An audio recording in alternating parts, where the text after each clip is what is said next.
harus kita jadikan, harus pedoman ya. diperhatikan Oke. sekali. Tapi pernah ini nggak pernah terlihat nggak agama sejarah sekarang dibungkam? Untuk kata Haris, bagaimana caranya untuk bangkit? Tapi di sisi lain ada pembungkaman yang terjadi. Dunia persilatan nggak akan rame kalau nggak ada yang kontra. Sama, Ya. sama banget ya. Kita lanjut lagi ya. Berarti harus ada kontra ya di antara itu. Karena hidup itu kan ya fakta sejarahnya seperti itulah. Ya harus, kalau nggak kontra hidup nggak rame ya. Benar. Nggak rame lah, ini mah bahasa logika aja ya. Tapi ya itu sudah karena hidup bermasalah. Jadi intinya ada suka, ada tidak suka, ada yang pro, ada yang kontra. Ada kontra, betul. Ketika kita menerbitkan hal, kita ingin mewujudkan suatu kejayaan, maka Allah siapkan suatu hambatan untuk menguji, karena dunia itu tempat diuji. Betul. Makanya saya selalu berdoa seperti ini ketika dalam suatu acara, Allahumma najjihna fi imtihanina. Ya Allah, sukseskan aku. Saya bukan bala acara loh. Betul. Tapi saya mudahkanlah kami, sukseskanlah kami dalam ujian kami ini. Karena pada hakikatnya semua ini adalah ujian. Betul. Kita sukses bikin acara, ujian. Kita gagal bikin acara, ujian. Makanya, dan terus ketika melihat bahwa agama dibungkam dan sejarah dibungkam untuk saat ini ya. Untuk saat ini dengan selaras. Ya, kita harus melawan tentunya. Ya kita kan masih belum bisa, karena kan makanya menurut Bung Karno ini, perjuanganmu akan lebih berat karena kamu akan melawan bangsamu sendiri. Susah caranya siapa? Betul. Saya bilang faktanya aja, memang sejarah itu sekarang sedang dibungkam secara tidak langsung. Gitu kan. Orang anak, ya faktanya kenapa anak-anak bisa tidak tahu sejarah, sedangkan saya, mohon maaf, ini bapak saya cerita sama saya sebagai orang yang hidup di zaman tahun 80-an itu tahu sampai menteri-menteri, tahu setiap nama menteri. Iya. Pasti semua orang tua. Benar, mohon maaf, ini saya tidak memihak pada suatu rezim atau benar. Tapi seperti itu. Pasti orang tuanya pasti tahu tentang sejarah. Betul. Tapi faktanya kenapa zaman sekarang tidak ada banyak hal orang yang tidak tahu sejarah. Itu kan otomatis gerakan dalam menarik hati minat dalam bersejarah kurang. Gitu kan. Tapi lihat dalam film-film fantasi. Sekarang saya tanya, film sejarah mana yang laku di Indonesia selain Habibie Ainun? Ada lagi nggak? Coba. Habibie Ainun karena dia ada romantisnya kan. Betul. Dan sejarahnya pun baru sebentar. Hanya. Walaupun memang menarik sah. Betul. Tapi film sejarah Indonesia mana yang best seller laku sampai mendunia? Mungkin ada tapi tidak di-up. Tapi lihat di film-film. Bagaimana kita sangat tersanjung dengan Indiana Jones. Bagaimana seorang ini walaupun ini fiksi ya. Fiksi benar. Bagaimana dia seorang pemuda, dia mau berkelana untuk mendapatkan suatu artefak. Berarti kan fantasi pembuat filmnya itu sangat senang dengan hal yang sejarah. Tidak akan mungkin, saya yakin itu pembuat filmnya pasti paham sejarah. Betul, pasti. Gak mungkin dia menggambarkan suatu artefak, menggambarkan suatu bangunan candi sampai ke daerah-daerah yang terpencil, sampai dia tahu daerah Mesir dengan muminya. Kita lihat juga film apa yang salah satu yang menarik, Night of the Museum. Ini kita yang memang bukan sejarahnya banget ya. Ya, benar. Night at the Museum. Bagaimana menarik kan kita nonton itu bagaimana suatu sejarah bisa hidup ketika malam. Ketika T-Rex bisa hidup saat itu ya, benar. Napoleon bisa ngomong gitu kan. Terus George presiden berapa itu? Presiden keberapa lah di Amerika bisa ngomong. John and F. Bukan George yang George. siapa itu yang pakai topi pokoknya dia Oke, pakai yang kuda. cowboy ya. Itu presidennya Amerika keberapa lah itu. Oke. Terus orang-orang Indian gitu kan, terus orang Romawi. Ada banyak. Itu kan menjadi bukti bahwasannya ada suatu doktrin yang disampaikan bahwa sejarah itu penting. Oke. Menarik gitu kan. Menarik minat orang untuk mengetahui sejarah. Kan? Bagaimana film-film sejarah di luar sana laku. Dan orang-orang sana itu tertarik dengan sejarah. Kayak ini faktanya, berarti saya bisa menyimpulkan memang sejarah saat ini terbungkam. Entah, saya tidak bisa memaparkan secara jelas karena saya tidak tahu apa yang menyebabkan hal itu. Yang intinya adalah saya mah hanya bisa menyimpulkan bahwa bangsa ini sedang mundur karena mereka lupa dengan sejarahnya. Itu saja. Tapi penyebab mereka lupa dengan sejarahnya, saya masih belum bisa menyimpulkan kenapa. Ini masih sesuatu pro yang dan kontra ya. Iya, itu tidak bisa. Tapi intinya adalah saya ambil simpelnya aja. Bolehlah kita tidak tahu kenapa penyebab seseorang itu lupa dengan sejarah. Karena bisa banyak hal. Intinya saya ingin menggerakkan lagi literasi sejarah. Literasi sejarah. Jangan sampai nanti gara-gara kita lama-lama lupa dengan sejarah kita, baru pingin sejarah udah keburu dirubah alternatif. Karena kan ada istilah sejarah itu milik mereka yang menang. Oke, ya. Nah itu dia. Benar. Mau siapapun yang menang, kita jangan lupa dengan sejarah kita. Intinya adalah siapa Indonesia itu harus benar-benar. Siapa Islam itu itu harus nancep. Siapa orang Sunda Siap. Indonesia itu kan jangankan dari sejarah, kita punya laut di peta kelihatan, di maps kelihatan, orang setiap kita kalau kemana-mana lihat maps kan. Pernah nggak di zoom out? Kita langsung renungi betapa luasnya bangsa ini, betapa luasnya ruang laut ini, garis laut terpanjang di dunia. Dengan yang kalau misalnya kita lihat, saya buka maps ya. Oke. Bentar. Ini hasil renungan saya aja sih. Ini oke. Mana? So,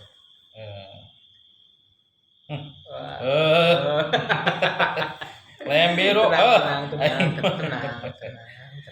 Ya biasa ini. Nah, ini lihat. Nah, kita lihat. Ini Indonesia. Enggak kelihatan ya. Nantilah ini Indonesia. Kita lihat di sini. Negara mana yang punya lautnya luas? Coba ke Eropa deh. Kita ke Eropa nih. Italia udah berbatasan langsung sama Prancis sebelah sini. Ini Barcelona.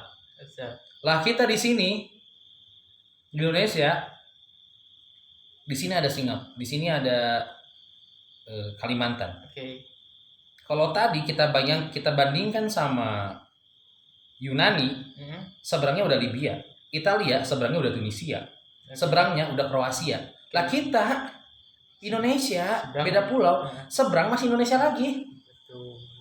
Ini laut segede gini, ini milik Indonesia, Pen. Kalau kita telusuri berapa banyak kekayaan yang kita miliki, maka tidak heran nenek moyangku seorang pelaut banyak kan. Betul sih, benar. Mengarung luas samudra, tak pernah lelah, tak pernah Oke, kembali lagi sekarang rubah kostum. Kang Harisnya jadi di sarungas. Tadi ada kendala teknis, yaitu panggilan apa? Panggilan alam ya. Panggilan hati. Jadi kita skip dulu karena ada panggilan hati. Oke. Kembali lagi. Kemarin ada saya lihat di Instagram. Gimana ya? Kemarin saya lihat Kang Haris tuh diundang atau jadi pengisi acara Profesor Ahmad Mansur Surya Negara. Ya, Oh, enggak sih. gimana tuh? Maksudnya saya nggak jadi yang jadi pemateri Bapak Ahmad Mansur Surya Negara Mukarram ya. Saya hanya sebagai LO diamanahi buat ya menjemput dan apa namanya LO lah, Ya, selayaknya ya. LO ya, setidaknya bisa memberikan yang terbaik, pelayanan yang terbaik bagi si pemateri sih itu. Tapi qadratullah, dan ini buat saya sesuatu sunatullah yang sebagai nikmat yang luar biasa. Karena saya sudah mengikuti rekam jejak beliau, webinar beliau, termasuk saya juga punya bukunya ya, yang sejarah pertama dan kedua langsung ditandatangani oleh beliau langsung. Masya Allah. Dan alhamdulillahnya saat saya dulu hanya lihat webinarnya saja bisa bertemu langsung dengan beliau, dan saya sebagai LO itu saya merasa suatu kehormatan tentunya ya. Karena untuk seorang yang memiliki kedalaman ilmu yang sangat luas khususkan sejarah ya, luar biasa. Itu teman-teman di sahabat baik apa kok mau gitu mengundang Prof gitu, apa gitu dasarnya gitu untuk bisa mengundang Prof itu asal mulanya? Ya, karena kita menyambut Sumpah Pemuda ya kemarin. Iya. Sumpah Pemuda ini salah satu momentum sejarah yang sulit untuk dilupakan. Dan kita bermaksud mengundang beliau karena pertama adalah originalitas sejarah. Oke, menarik itu. Kenapa saya sebut originalitas sejarah? Karena berani mengungkap fakta sejarah yang tidak diungkap dalam buku sejarah yang ada umumnya. Kalaupun diungkapkan itu tersembunyi dan bahkan jarang. Dan beliau berani mengungkapkan itu ke permukaan sehingga buku beliau itu menjadi bestseller. Betul. Dan sehingga kami ingin setidaknya mengumpulkan mereka yang memang mengikuti rekam jejak beliau atau setidaknya menyadarkan tentang sejarah ini, gitu kan. Dan kita juga harus tahu sih apa sih makna dari Sumpah Pemuda itu sendiri, yang sampai kita melupakan hanya karena kita ketinggalan postingan. Kan Haris punya buku-bukunya Prof ya.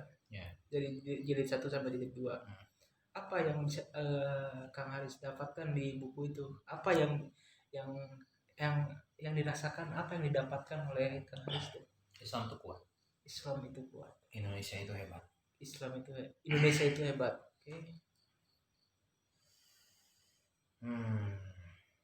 Tapi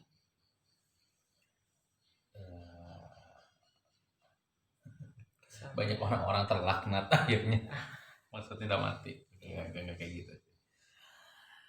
Pelajaran yang saya ambil bahwasanya saya mengenal bahwa perjuangan kita Indonesia yang sebenarnya dalam memperjuangkan kemerdekaan itu seperti apa dan siapa sosok yang ada dalam perjuangan tersebut.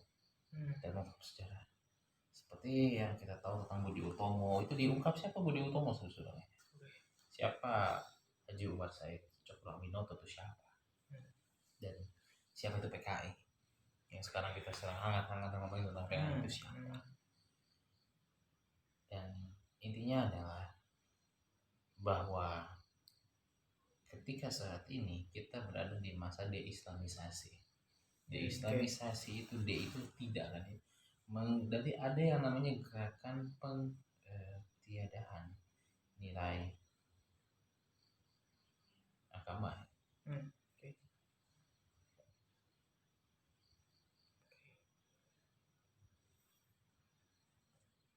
Berat sekali ya buku itu. Banyak hal sih teman-teman.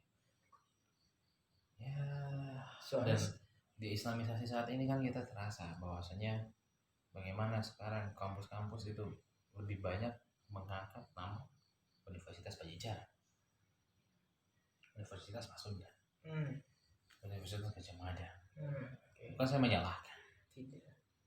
tapi apakah ada nama-nama Sultan Islam yang diangkat? Atau misalnya Universitas Patimura. Patimura saja diplesetkan menjadi seorang yang bernama Thomas Motulesi. Padahal dia seorang Islam yang taat. Kerajaan Singamaraja dalam buku itu seorang Batak yang menjadi raja Islam. Bahkan warna benderanya pun ada nilai-nilai Islamnya. Dan itu banyak dimenafikan. Oke. Dan lebih banyak sih hal yang diungkapkan. Intinya sekarang ada yang disebut sama beliau itu deislamisasi, penghapusan nilai-nilai agama Islam dan juga ajaran agama Islam. Itu sih. Oke. Yang kita awal ngobrol tuh Ada satu lagi. Oke. Kemerdekaan di Indonesia tidak lepas dari kiai dan santri. Oke, lanjut. Siap. Luar biasa itu. Awal-awal kan kita ngobrol kegiatan Kang Haris itu apa?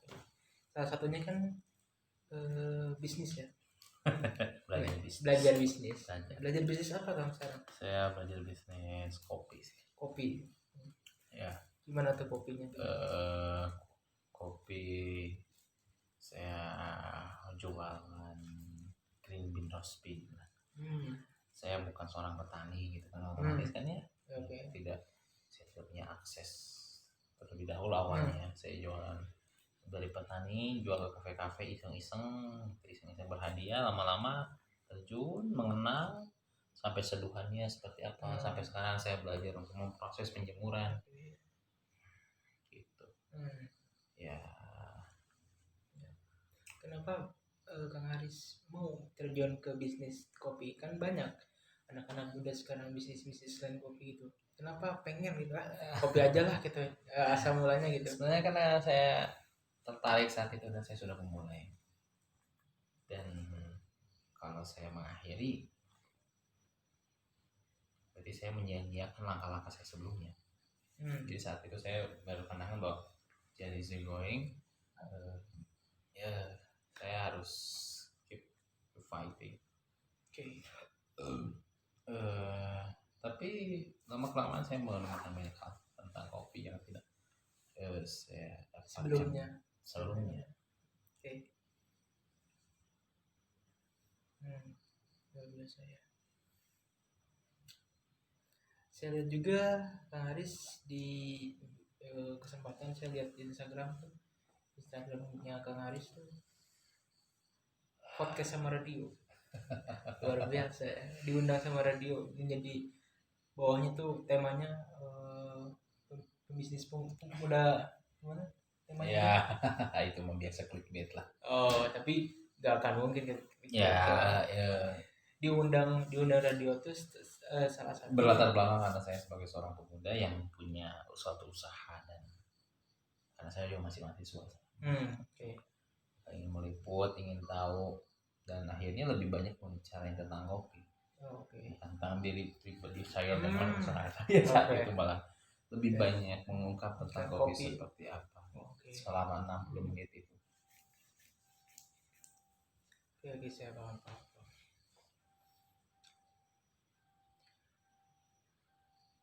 Apa keinginan Kang Haris ke depannya untuk para pemuda saat ini? Apa yang diinginkan? Saya hanya ingin para pemuda saat ini bisa banyak belajar dari kesalahan ataupun fakta-fakta dan peristiwa sebelumnya terjadikan pelajaran di kedepannya kemudian hari. Gitu, karena kita akan perubahan gitu. Jangan sampai kita mengulang kembali sesuatu yang sudah terjadi yang akhirnya hanya sekedar mengulang suatu budaya. Nah, tentunya anak-anak muda ini harus memiliki pemikiran yang luas. Tapi ingat, walaupun akal ini sebagai karunia Allah, kalau kita berpikir tanpa batas juga bisa ya. Hmm, Namun oke. tetap harus ada koridor yang membatasi itu adalah apa namanya wahyu. Nah, Al-Quran ini harus menjadi pemandu akal. Jangan sampai kebalik. Akal Akal yang memandu wahyu. Nah, itu Hmm. akan kacau. Dan saya harapkan Anda belajar agama lebih hati-hati dan juga lebih anggus. Oke. Insya Allah kalau kalian belajar sungguh-sungguh, insya Allah harapannya sih ingin kita sama-sama bersatu orang muda ini Benar-benar. dalam ke depan perubahan. Kita harus sama-sama belajar ya, Kang Aris ya. Oke. Sebelum penutupan kali ini ada pesan-pesan kah untuk teman-teman? Pesan saya pahit ya. Ya nggak apa-apa, lebih pahit. Mending pahit hasilnya manis daripada awalnya manis ujung-ujungnya pahit. Pesan untuk teman-teman semua, yuk sama-sama kita gali pengetahuan kita, terlebih banyak lagi kita hadir di forum-forum ilmu pengetahuan. Namun jangan lupakan wahyu yang diturunkan pada setiap agama itu. Dan nanti setiap agama yang punya memiliki itu yang silakan pahami dengan sesama, teliti dan benar, pilih yang terbaik. Dan tolong kita harus dapatkan identitas kita sebagai Indonesia dan orang Muslim dalam setiap langkah kita. Oke, itu cukup ya. Cukup lah. Oke, dari awal hingga akhir menarik juga sih. Banyak hal yang saya pelajari, banyak hal yang saya baru tahu dari Kang Haris. Semoga bermanfaat, teman-teman yang nonton juga kan bermanfaat. Sebelum saya tutup, semua ini kalau Anda melihat kami, wah benar, itu adalah mutlak dari Allah. Ketika ada, ini salah, kelihatan salah, atau kata-kata tutur kata yang salah, itu mutlak dari kami. Kami di sini terus belajar, moto kami terus belajar, supaya kedepannya akan lebih baik. Tapi kita juga harus sama-sama belajar untuk kedepannya, biar kita sama-sama peka. Ada kepekaan ketika kita belajarkan ilmu, pasti ada kepekaan dulu terhadap diri kita, butuh atau tidak. Nah, kembali lagi pada diri kita, mau atau tidak. Karena Islam membutuhkan orang-orang terbaik, khususnya pemuda. Jangan sampai kita terjerumus oleh hal yang negatif. Saya buat kayak gini bukan kita merasa baik, bukan kita merasa ini, tidak, tapi kita yuk belajar sama-sama agar tidak ada lagi hal-hal negatif dari pemuda gitu. Itu intinya saya membuat video-video kayak gini supaya yuk saling menambah wawasan, yuk kita saling menambah ilmu, karena siapa lagi kalau bukan kita. Nah itu, sekali lagi mohon maaf yang sebesar-besarnya kalau ada salah kata, tutur kata, perbuatan, mohon maaf sebesar-besarnya. Terima kasih Kang Haris sama-sama telah menyempatkan waktunya. Kalau mau pesan kopi ke Kang Haris saja, nanti saya kasih deskripsinya di bawah. Oke. Terima kasih. Assalamualaikum warahmatullahi wabarakatuh. Masih Kang Haris.